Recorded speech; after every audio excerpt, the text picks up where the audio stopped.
Over the last few years, we've all felt the impact of inflation. Prices across the board are 20.8% higher than they were in February 2020 before the start of the pandemic.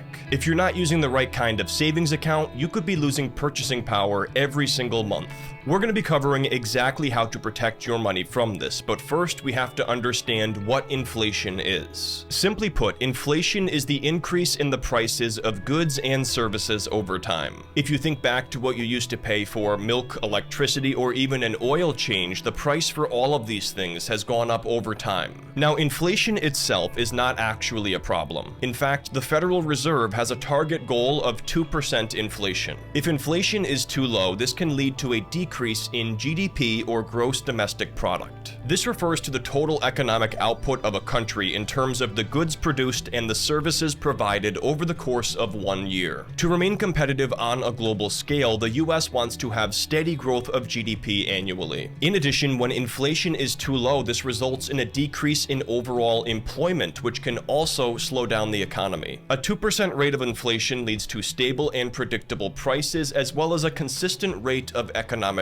growth. On the other hand, high inflation rates can cause significant problems too. For starters, this reduces the purchasing power for consumers, meaning that each dollar buys you less of something. This can cause people to tighten their spending, especially on things like entertainment, which can also slow down the economy. It can also create an environment where people don't save up money, as they will be able to buy less and less with it over time. And this can reduce the overall financial health of a nation's population. When inflation is elevated and above that 2% target, the Federal Reserve has to increase interest rates in order to curb inflation. The federal funds rate, also known as the Fed rate, is the interest rate that banks charge each other when lending and borrowing money. This rate is determined by the FOMC, or Federal Open Market Committee. The current Fed rate is between 5.25 to 5.5%, meaning that it's currently more expensive than it has been in decades for businesses and consumers to borrow money. When interest rates are low, that means it's cheaper to go out and borrow money for things like a home purchase, a car, or even a business expansion. When inflation is within the normal range, the FOMC will lower interest rates in order to stimulate the economy and encourage a healthy level of spending. However, all of that borrowing and spending can lead to high rates of inflation. When inflation is above target, the Fed will hike interest rates to dampen spending across the board and slow down the economy. You can think of the federal funds rate like the gas pedal and the brake pedal on a car. Low interest rates are the gas pedal, encouraging borrowing and increasing spending across the board. High interest rates, on the other hand, are the brake pedal, as it discourages borrowing and decreases overall spending. So the Federal Reserve uses interest rates as a tool to control the overall rate of inflation. Now, interest rates are currently at a 23-year high, which might sound like a bad thing, but it's actually not. These elevated rates are working, and inflation is gradually moving back towards that 2% target. In 2021, inflation peaked at 7% annually, which was largely a result of the stimulus money that entered the economy during the pandemic. The latest inflation reading for June of 2024 came in at 3%, which is a significant improvement. And while higher interest rates mean it's more expensive to go out and borrow money, it also means that you can earn more interest on your money yourself. And the most common way of doing this is through a savings account. When you save money in the bank itself is able to lend that money out, and your deposits remain FDIC insured. Unfortunately, most banks don't pay very much in interest, even though they are making money off of your deposits. But there are high-yield savings accounts that pay a higher rate of interest to depositors. Simply put, a high-yield savings account is a savings account that offers a higher rate of interest than a traditional savings account. The interest rate is called the APY, or annual percentage yield, and this is the interest rate earned over the course of 1 year. And get this, the national average savings account yield is just 0.6%